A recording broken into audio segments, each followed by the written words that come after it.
Bai, hau entzuten da? Hau bai.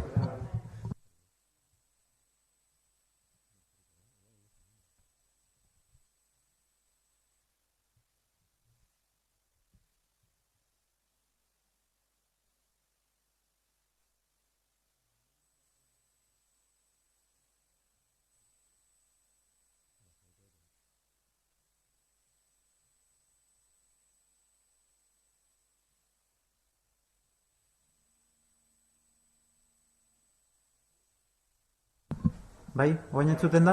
Oain bai? Oso ondo. Bueno, oseak gu bakarrik ez geha, ostiraletan pixkata hulu hiltzen gehanak, ezta? Makina ire tokatzako. Bueno, esaten nun bezala, eskarrik asko da noi, eskarrik asko gerturatu zeaten noi, eta eskarrik asko baita ere pantailaz bestalde gurekin zaudeten noi. Esaten nun, nirekin dago baita ere Iker Goiria, turismoko zuzendari nagusia, eta bilon artien, saiauko geana da esplikatzen, turismoko alorrien eta turismoko sektorien alde batetik, labur-labur, epe motzea ze gauza dauzkeun aurreikusita, baina batez be, eta gaurko gai nagusile hori da, turismoko eredue, turismoko estrategian inguruen eindeun lana, eta horren inguruen datozen urtetako pentsauta daukeuna ikia. Beraz, nik hasi nahi nuke baitare, tokatzen dan sektoriatik, lehenik eta behin, babes eta elkartasun mezu bat helaraziz, Gipuzkoen turismo sektorien lan egiten deben, 34.000 personatik gora osatzen deben kolektibo da nahi. Bukaeran, urte luzie junda, ziurgabetasun handiko urtie junda, eta benetan, sektore hau izan da, gehien sufritu duna, esango nukenik, ze pandemia honek zerbait ekarri izan badu, izan da mugikortasun eza, eta, logiko dan bezala, turismo eta mugikortasune eskutik dijuez. Eta, askotan hitz egiten dugu, ekonomi indartsu baten garrantzilez, gure etorkizuneko ongizate maila mantentzeko.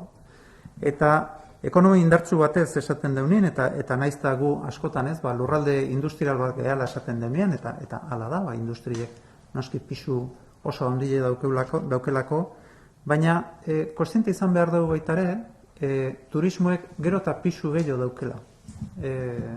Azkenengo zifratan, pandemia aurreko zifratan, ikuste dut barne produktu gordinen 7,6 edo olako zerbait zala, eta azkeneko 10 urtetan, 125ko hazkunde bat izan du. Beraz, benetan, sektore gero eta garrantzitsua da, gero eta gehiago aportatzen du gure ekonomira, eta beraz, gero eta gehiago aportatzen du baita ere gure etorkizuneko ongizate maila horta. Eta, beste sektore danak bezala, eta industrien pasatzen den bezala, gure lurraldien beti planteatzen ditugun ereduek eta lantzen ditugun sektoriek beti die balore erantzi handiko sektoriek. Eta turismoen kasuene gauza berdine da. Eta hor, beraz, garrantzitsuek izango die, bai berrikuntza ikuspuntutik eta bai balore erantzi hori, bikaintasuna eta balore erantzi hori lantzeko estrategi eta ereduek danon artien ezartzia eta lantzia. Oindala apirila izango zen, ekonomia indartuz gure estrategia aurkeztu gendun, eta ekonomia indartu zen barruen gogoratzen badezue bi plano ezberdintzen ginen, bat epe motzekue eta bestie epe ertain eta luzekue. Epe motzekue zihuen zuzenduta, pandemia honen ondorioz, gehien golpatu dituen persona, enpresa eta orokorrien jarduerai laguntza ematea, ze bukaeran urte oso gogorra izan dalako, baina bigarrengo zati hortan esaten gendun, importanti ezala momentuko beharrei aurreitie, baina oso importanti ezala baitare etorkizuneko apustutan, etorkizuneko erronkatan lanien segitzia. Eta, bi plano horiei baitare kasuinez, epe motzeko turismoko sektorien aipauko dizkitzuet, martxan jarri ditugun eta dagoeneko irekita dauzkeun laguntza lerro bat, eta bestaldetik, lehen esaten gendunez, eta ekonomia indartu zen plan horien barruen esaten genuen biharko etorkizuneko sektoriek etorkizuneko ekonomia indartzeko plan hortan, estrategiai buruz hitz egingo dugu eta estrategiai buruz Ikerrek azalduko digu egin duen lana. Ze estrategia hori baita ere, nik uste dut garrantzitsue da eitie, garrantzitsue da osatzie, garrantzitsue die refleksio hori egitie, baina hain garrantzitsue da baita ere nola egiten ditugun. Eta gero Ikerrek esango digun bezala, egin ditugu sarien, egin ditugu lurraldeko eragile guztiekin, lurraldeko sektoriekin, beraz, danon proiektu bat dalako, danon etorkizune dalako. Beraz, diru laguntzei daukionez eta epe motzeko ikuspegi horrekin, 1,25 milioi bideratu ditugu diru laguntzatan, dagoeneko irekita daudenak, azteko posibilitate daukagun zenbateko bada, eta guri iruditzezako 800 bat onuradunei bideratutako 800 bat persona, enpresa, agentetan baloratzen dugu izan leikela kolektibo horren tamaina. Lanien aigea baitaren, aldan errezena eta aldan azkarrena laguntza horiek bideratzeko. Eta baliokate, turismoko baliokate hortan danak hartu ditugu kontuta. Eragile edo aktore ezberdin danak. Hain ezitziten hotelak, hain ezitziten nekazal turismo, kanpinek, apartamentuk, bidai agentziek, turismo aktiboko, orokorrian sektore oso izan dalako oso kolpatu aipautako pandemiantan. Egoeran inguruen, hau da, epe motzeko epe motzeko laguntzak martxan daude, espero dugu horrekin, nolabait oso intensidade altuko pandemia izan da, oso golpe joduna izan da, bereziki turismoko sektorien, badakigu bukaeran laguntza hau edanak, hori eta gehiago beharko litzatekela, baina nik uste dut, momentu honetan baita ere ikuste deuna da, argile, ateatzen nahi dela, eta ikusten deuna da, udarakiko, nik uste dut baikorrak izan behar dula, beti zuhurtzi ikuspuntu batekin, baina uda badator, eta baikortasun horren barruen ikusten duia, Estaduko, Frantziko, ikusten duia movimentu bat, hasi da pixkanaka, hemen garrantzitsu izangoa osasunek, nola evoluzionatzen duen, ze mugikortasune osasunekin batea jongo da, baina guk ikusten deuna da, baikortasunez ikusten dugu dira, eta pentsatzen deuna da, susperraldi horrek indar hartzen jongo dela, gradualki jongo dela, transizioko udara bat izango dela, seguru aski abuztuen gehiago izango da, uztailean baino, eta gutxitik gehiago jongo da, baina nik uste dut dagoeneko hasidan movimentu horrek aurrea jarraituko dula, eta aurre jarraituko dula indarrakin. Beraz, naizta transizioko udara bat izango dan, zuhurtasunetik baikortasunez ikusten dugu. Ze ez duna ahaztu behar da, mundu mailan erreferentzizko helmuga turistiko bat ginela pandemia aurretik. Azkenengo urtetan egindako lan honai esker, erreferentzialtasun horri edo erreferentzialtasun horrek dauzken pilaren nagusiek oraindik hortxe dauzkegu. Paisaia hortxe daukegu, kultura hortxe daukegu, gastronomia hortxe daukegu eta gure nortasunare hortxe daukegu. Beraz, hoiek behin mugikortasune berriz martxan jartzen danean, dudeik ez daukegu lagunduko digula indar hartzen eta indar hartzen azkar. Decía en euskera que tenemos claro, y hablamos muchas veces, de la importancia de una economía fuerte para salvaguardar nuestro estado de bienestar. Es verdad que somos un territorio industrial, es verdad, y hablamos muchas veces de la importancia del peso de la industria, pero es verdad también que el turismo cada vez tiene mayor peso. Hablaba de que antes de la pandemia el sector turístico aportaba ya a la economía un 7,6%.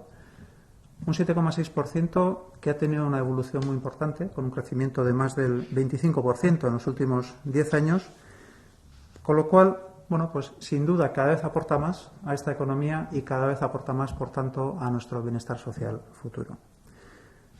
Decía también que el turismo ha sido el sector más golpeado, porque al final, si hay algo que nos ha traído esta pandemia, son las restricciones de movilidad y, obviamente, turismo y movilidad van de la mano. Presentábamos en abril el plan Economía Indartuz, donde diferenciábamos dos planos, uno a corto plazo, para ayudar a los sectores y a las personas que más impacto han tenido a raíz de la pandemia, pero hablábamos de la importancia también de no perder esa visión a largo plazo y de seguir trabajando y hacer especial hincapié en los proyectos de futuro, en los proyectos de la economía del futuro. Hoy hablaremos también de esos dos planos.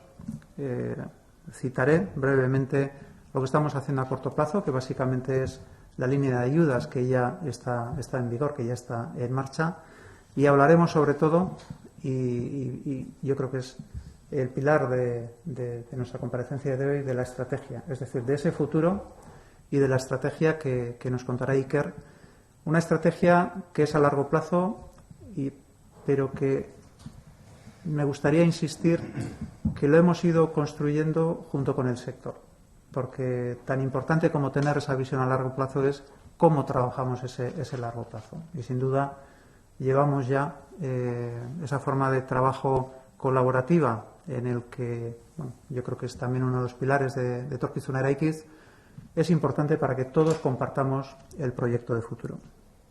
Por tanto, a corto plazo tenemos ya ayudas directas por 1,25 millones de euros en vigor, están en marcha, aprobamos hace 2 semanas, si no me equivoco, y prevemos llegar a unas 800 personas, 800 establecimientos en Guipúzcoa, donde hemos tenido en cuenta todo tipo de agentes, todo tipo de actores que componen el sector turístico. Estoy hablando de hoteles, campings, agroturismos, apartamentos, turismo activo, agencias de viajes, bueno, en general a todo el sector que ha tenido un impacto muy importante.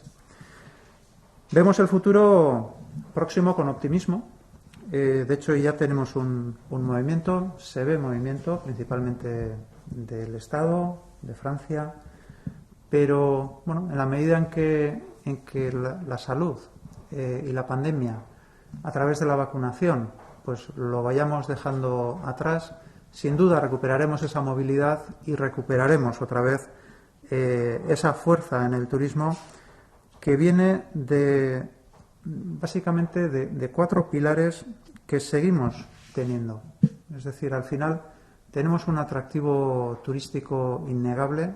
Yo creo que nos convertimos en un destino turístico a nivel mundial de referencia, y seguimos teniendo el paisaje, seguimos teniendo la cultura, seguimos teniendo la gastronomía y nuestra forma de ser, o esa autenticidad que muchas veces hace referencia a Iker, sobre los cuales pues no tenemos ninguna duda de que volveremos a coger velocidad rápido. Seguramente será más en agosto que en julio, seguramente será un verano de transición, pero desde la cautela, obviamente, pero lo vemos con optimismo. Eta besterik gabe, epe luzeko ikuspegi hori, epe luzeko proiektu hori eta estrategiai buruz hitz egiteko Iker Goiriei emango jotitza. Iker, eskerrik asko. Eskerrik asko, Javier. Eta egunon guztioi. Bueno, eta eskerrik asko etortzeagatik eta hor sareetan zaudeten guztioi. Argi dago, Gipuzkoa turismo lurraldea dela, izatez, Euskadin fakturatzen den 152 turismoan Gipuzkoan fakturatzen da, ez? Eta hemen enpresek eta bertako eragileek kalitate handiko zerbitzuak eskaintzen dituzte, ez? Hori garbi dago, hau beti izan da, ez? Nola lurraldearekiko implikazioa, enpresek nola izan duten, atzean dagoen histori pertsonal bakoitzak, enpresa txikiak apustua eta nola barrutik erakusten duten eta posizionatzen duten lurraldea, ez? Eta honi esker, Gipuzkoak balioa erantzian handiko helmuga sostengarri bezala posizionatu du munduan zehar, ez? Javierrek esaten zuen bezala, ez? Turismo kalitatezko handia, turismo kalitate zerbitzu handiekin eta bar, ez? Eta ezaugarri on hauek edo zuntz hauek hartuta, bide horri bat eraikitzea erabaki genduen, ez? Eta lurraldearentzat eredu turistiko bat definitu behar genuela. Elkarlanean, hori bai. Honen emaitza dugu plan estrategiko hau, ez? Gaur aurkezten duguna. bide horri hau aurrera eramateko eskualdetako garapen agentziak, mankomunitateak, elkarte sektorialak, enpresak berak, unibertsitatea bere, edo akademia bere jakituriarekin, eta beste agente bidelagun izan ditugu prozesu honen eraketan. Gure helburua lortzeko, beti esaten dugu, eta horretan sinesten dugu gobernantza kolaboratiboan, eta horretan oinarritu gara, metodologia bezala, eta etorkizunarekizek ematen digun ereduari jarraituz. Denon artean, elkarlanean, modeloa definituz, hau da, modelo turistikoa da, Gipuzkoa turistikoa definituz eta eratuz, helburuak finkatuz, eta ekintza konkretuak ere proposatuz, azkenean plan estrategiko batek ekintzak behar ditu, eta kasu honetan, 100 piko ekintzak da, 106 dauzkagu, Y desde luego está claro que sin la participación activa de estos agentes, este plan no habría sido posible, no hubiera calado en el territorio.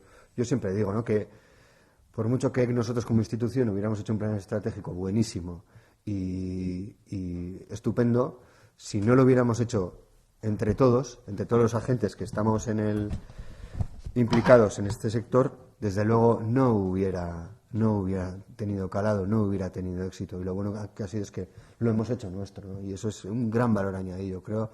Y desde luego hay que agradecer al propio sector y a los agentes que operan en el sector que hayan participado de una manera activa, ¿no? Eso desde luego. Y todas estas claves se traducen y recogen una propia misión y la visión de un plan estratégico, que todo plan estratégico tiene. Y en ellas se mencionan como, por ejemplo, el crear valor para la industria turística y abrir las puertas a nuevas oportunidades. Hablamos aquí de emprendimiento y de tener o considerar al turismo como una industria de verdad, que creo que es una clave fundamental. Por otro lado, ser referencia en turismo sostenible con experiencias de calidad todo el año. Hoy en día el turismo se entiende, o las claves para tener un buen turismo, desde luego, siempre hablamos de sostenibilidad, de calidad del servicio y de inteligencia o digitalización. Y desde luego estas tres claves entran de lleno en nuestro plan estratégico. ¿Bien? Y desde luego, cómo no, en este tiempo, ¿no?, el de crear empleo y riqueza de forma equilibrada, manteniendo la identidad de nuestra cultura. Estamos hablando de que se crea, Guipúzcoa es un territorio turístico que genera empleo de calidad. Prueba de ello, por ejemplo, son los convenios colectivos que tenemos en la hotelería, que también está en las agencias que gestionan los apartamentos turísticos, un convenio que equipara a estos trabajadores. Yo creo que eso no ocurre en todo el Estado. Y también acciones de este género, ¿no? Y desde luego, para conseguir los objetivos marcados, se ha creado un modelo propio, que consta de 6 ejes de actuación, ¿vale? Y que está basado también en el modelo de gestión que promulga la OMT, ¿no?, la Organización Mundial de Turismo, que es el modelo VICE, que viene a ser Visitors, Industry, Community and Environment, ¿no? Y a ello nosotros le hemos añadido la gobernanza, que creemos que es fundamental en un país y en un territorio donde tenemos un entramado institucional potente, diría yo. Y por otro lado, la inteligencia. Hoy en día no se puede entender el turismo sin esas herramientas que nos da la inteligencia artificial para poder conocer dónde van nuestros turistas, cuáles son sus preferencias y poder diseñar políticas que no solo de promoción, sino también de regulación del propio turismo, para que sea un turismo sostenible. Yo creo que esto es una clave fundamental. Y así creamos el modelo Begica, un guiño, ¿no?, que viene a ser bisitariak, B, ekonomia eta industria, G, gobernantzana, I, iraunkortasuna eta kultura, eta komunitatea, K, eta A, adimena. Hau sartu genituen. Eta estos ejes se van desarrollando ya en actuaciones. Desde luego un plan estratégico es algo que está vivo y que va cambiando y que va evolucionando. Pero bueno, pero también, como decía antes, es una hoja de ruta, ¿no? Y aquí, pues, como acciones concretas, ya empezamos hace tiempo que os presentamos la nueva marca de Guipúzcoa Turismoa y para el Estado y Guipúzcoa Raun San Sebastián para las promociones que hagamos fuera del territorio. También la elaboración de un plan de promoción del territorio, un plan de marketing, dependiendo un poco de cuáles son nuestros públicos preferentes, cuáles son nuestros públicos emergentes y diseñando promociones para ello, ad hoc, ya vinculando el presupuesto que tenemos para esas acciones, poniendo como públicos prioritarios, desde luego, el estatal, que en Guipúzcoa viene a ser el 70% de nuestros visitantes o turistas, el francés por cercanía y porque es muy, muy interesante y europeo, y el Reino Unido, serían los prioritarios. Desde luego, en cuanto a emergentes, el estadounidense es un público que, como bien sabemos, es muy rentable y hay que volver a atraer, y desde luego sí que tenemos claves de que quiere venir, siempre y cuando pues pueda y haya garantías sanitarias. Y por último, el japonés, ¿no? ¿Y qué estamos haciendo? Pues también en este sentido vamos a llevar a cabo ciertas acciones de promoción, por ejemplo, en octubre en el Reino Unido, y yo creo que a finales de diciembre o febrero del 22, pues sí que tenemos pensada también una promoción en Japón, ¿no? Pero con cosas muy determinadas, muy concretas y muy bien estudiadas, eso desde luego. Y por último, pues también la estrategia digital, ¿no? Que viene a ser una herramienta básica hoy por hoy para conocer nuestros mercados, cómo nos perciben, dónde quieren ir, dónde nosotros también deberemos generar oferta o desviar flujos de turistas por temas de saturación o sostenibilidad.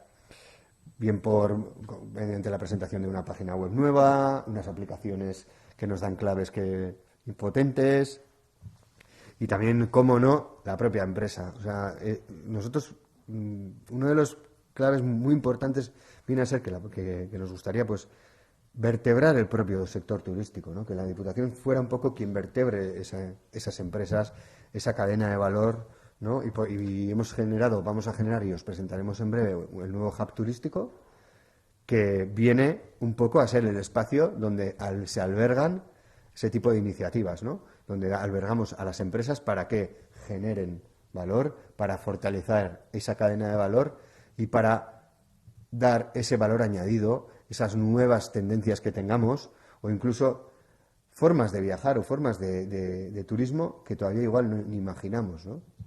En colaboración con la administración, con los centros tecnológicos, bueno, que ya os iremos. Y así, pues, obviamente, como decía, es un plan estratégico que está vivo y que no solo estas acciones, sino otras más, irán desarrollándose a lo largo de la legislatura, ¿no? Y teniendo en cuenta que, desde luego, que fortalecen la apuesta de la Casa, esto es de la Diputación Foral de Guipúzcoa, por vertebrar la industria del turismo y la promoción del territorio. Y, desde luego, sí, algo claro es que es una manera sostenible y siempre en beneficio para los y las guipuzcoanas. Eso es clarísimo. Oso ondo, eskerrik asko Iker, ikuste zuen bezala, alde batetik epe motza zitzein dugu, aurretik ekonomia indartu zen hanka horiek desarrollatzen nahi gehalako sektorialki, eta turismo izan da, gehien golpatutako sektore bat, logiko da baitare, behataz hitzeitie lehenbizi, baina baitare epe luzie lantzez, eta epe luzie lantzez estrategia bat ezarriz, gure indargunetan apoiatuz, eta batez be modu kolaboratibo baten etorkizuneko proiektu horiek garatuz. Hemendik aurrera, edozein galdera edo zerbait gehiago azalpenik beharko bazenute, zuen esku. Adibidez, aipatu duzu, 106, kopura eman duzu 106 ekintza prestatu dituzuela, baten bat, adibideren bat, hor konkreturen bat jartzerik edo izango bazenu? Adibidez, gobernantzan. Baita ere egin dugu pixkat priorizazio bat, ez? Urgente importante baita ere, ez? Eta ikusten dugu gobernantzan, adibidez, koordinazio handiagoa izan beharko lukeela, bai Donostia turismoarekin edo bai basketurrekin egiten diren ekintzak, ez? Azken finean bakoitza bere aldetik badijoa, gauzak deskoordinazio batetara doaz, ez? Eta errekurtsoak duplikatzean doaz, eta horretan ari gara behintzat, zenbait gauza, elkarrekin egiten, ez? Adibidez, ez dakit, maiz turismoan, Donostia turismoarekin elkarlan oso artikulatu bat abian dago, eta oso esaten dut leheno bazegoen, baina orain hori gehiago artikulatu dugu, ez? Eta presupuestotan diru gehiago sartu da hor Donostia Turismoarekin hori gauzatzeko. Marketing plana, adibidez, nire ustez hori oso importantea da, eta gaina hor gobernantza sartzen da, ez? Hau da,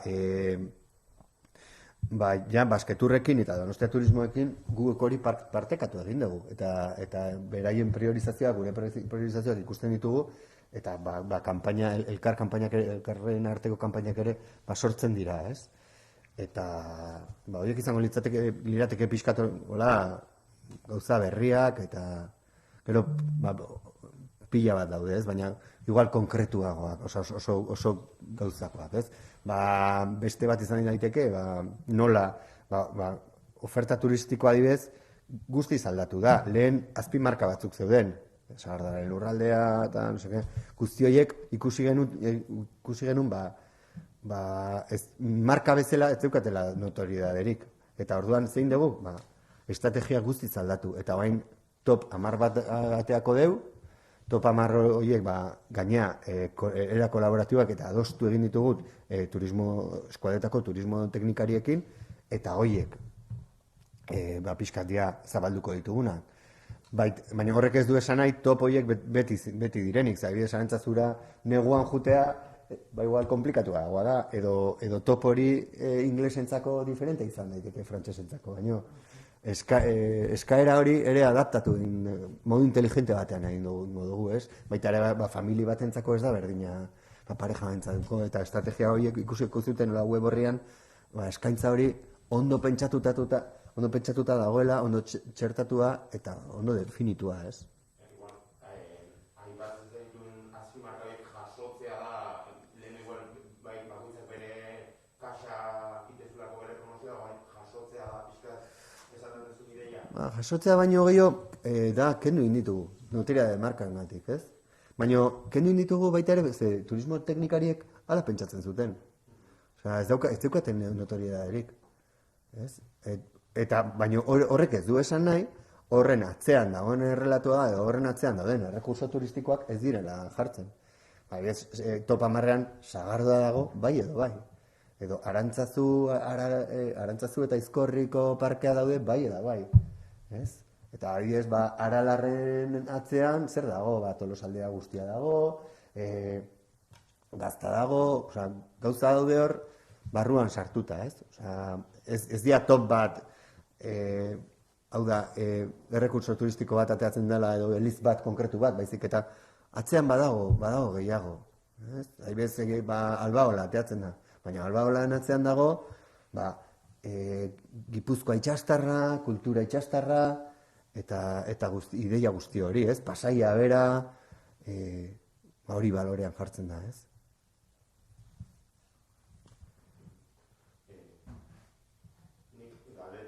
Nahi nizun zuri, Javier, zean inguruan, aipatu dezu 1,25 milioi diru laguntzepan, baina hasteko aukera daola. Zenbateraino edo?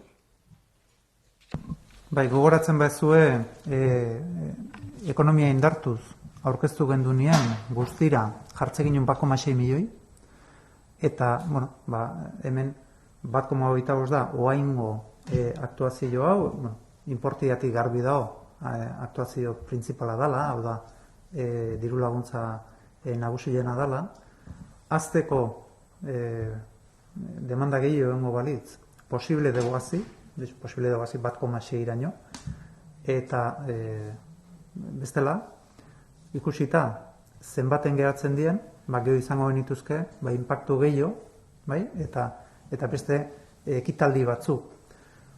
Beharrezko bada, dana destinoko genduke laguntza hauetan. Hasieran esaten nuen bezala, ez? Garbi daukeu ze inpaktu jasandun, garbi daukeu baitare, lelena presazkue, danak die presazkuek, baina lehenengotako izan bertzula, eta hortik aurrea, gu demandan arabera egokituko ge. Gaztelera zerantzute baita, horrez? Danak inakoratzen manez. Bueno, en este caso hablamos de 1,25 millones. La pregunta era hasta cuánto podríamos ampliar. Cuando presentamos el plan Economía Indartuz hablábamos de 1,6 millones, con lo cual realmente podría crecer hasta 1,6 millones. Bueno, la idea es, este es la principal ayuda, la principal línea de esos 1,6 millones, pues ya el importe habla por sí solo. Si fuera necesario y hubiera demanda, tenemos capacidad para crecer hasta 1,6. Si no fuera así, bueno, pues lo que tendríamos luego serían más actuaciones a lo largo del año. Bai, dagoeneko zabali dago, eta bueno, saiatu geana baita ere da eskaera hori modu erraz baten egin ahal izatea, eta gero baita ere daukagun erronka da diru laguntza horiek azkar iristie. Baina bai, EPIA zabalik dago edozeinek eskatu ahal izateko, edozeinek sektorekuek.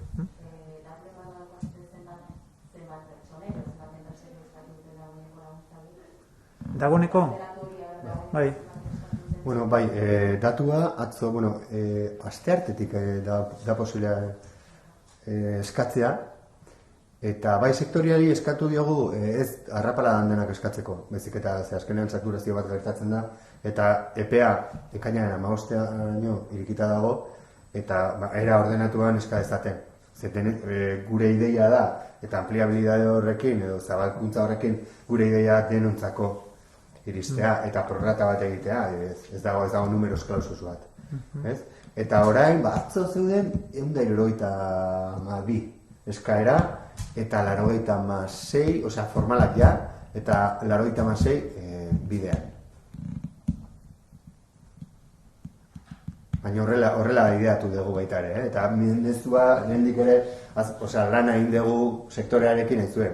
Beida, egon lasai, denbora badaukezue eta diru. Hemen importanteena lehen bailen ordaintzea, hori guztuko litzea dugu. Beste batzutan bezala, oaingoan, argi ustearen, ez da el primero que llegue. Hori da. Bai, bukaeran...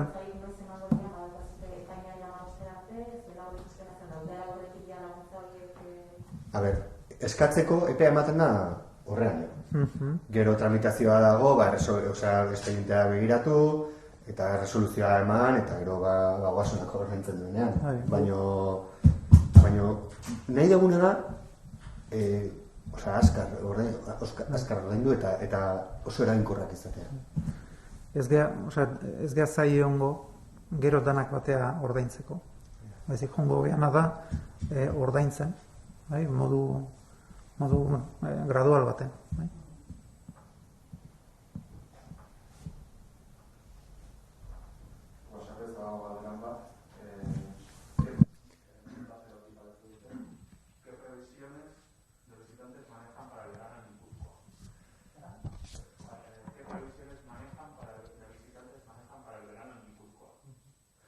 Bueno, en cuanto a previsiones, la verdad que el tema de la movilidad pues nos limita mucho, teniendo en cuenta además que, por ejemplo, el Reino Unido nos tiene tiene como al Estado español como país en ámbar, por tanto, para que pueda venir, pues es una dificultad, ¿no? Y esto cambia, es una revisión que se hace cada 15 días.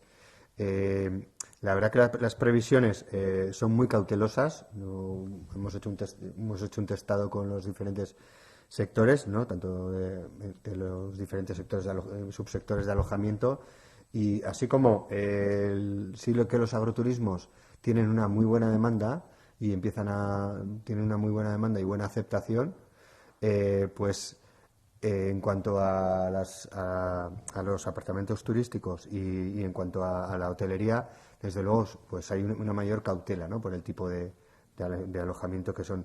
Pero sí que hay un optimismo contenido, digamos.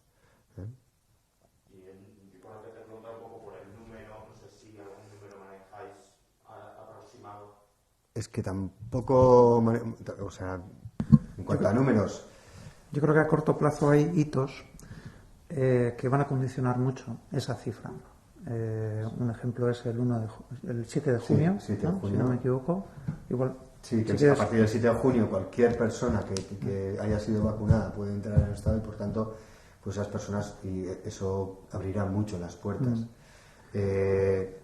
No sé. Y el certificado digital verde, que se espera que se active el 1 de julio. Por tanto, las cifras varían mucho si esas fechas se respetan o no, porque sin duda ordenará mucho el tráfico. ¿Vale? Verás, yo creo que en estos momentos yo creo que es mejor no establecer cifras concretas, porque verdaderamente yo creo que no hay visibilidad suficiente para concretarlo en un porcentaje. Lo que sí tenemos son hitos bastante cercanos que sin duda van a ser aceleradores de esas perspectivas. Eta nik uste dut, que son, por una parte, el 7 de junio, esa apertura para todas las personas que estén vacunadas, eta, por otra parte, el 1 de julio, donde ya ordenaría también el tráfico, sobre todo europeo. Lo que sí está claro es una cosa, y es que el número de pernoctaciones va a ser más largo. O sea, la gente está quedándose por periodos más largos. Eso sí que nos lo han dicho. Pues si hay la media, por ejemplo, en apartamentos turísticos sea de 4 noches, pues ya pasa a 5. Y lo mismo en agroturismos. Sí que hay esa percepción. Y eso es bueno, eso es muy, muy positivo.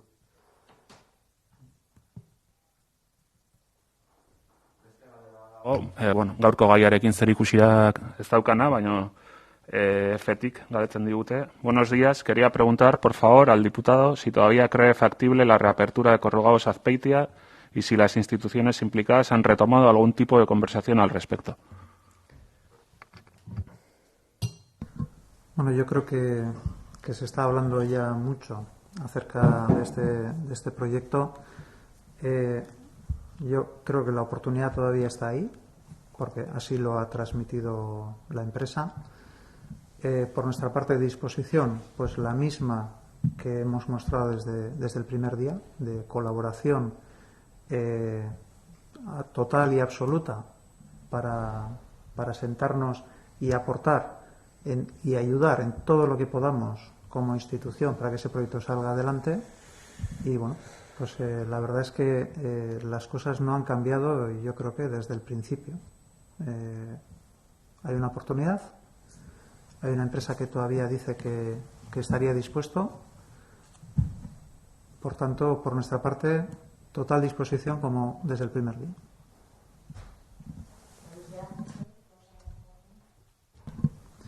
Nik uste dut gai horren inguruen hasieran bezala jarraitzen deula. Aukera bat dago, proiektu bat dago. Enpresak esan du oraindiken dispuesto leokela. Beraz, gure aldetik gauzak ez dira aldatu. Lehenengo egunetik bezalaxe gu gaude beste erakundeen esku laguntzeko eta gure aldetik aportatu dezakegun dana aportatzeko. Nik uste dut oportunitatea bada eta gure aldetik lehenengo egunien bezalaxe laguntzeko prest.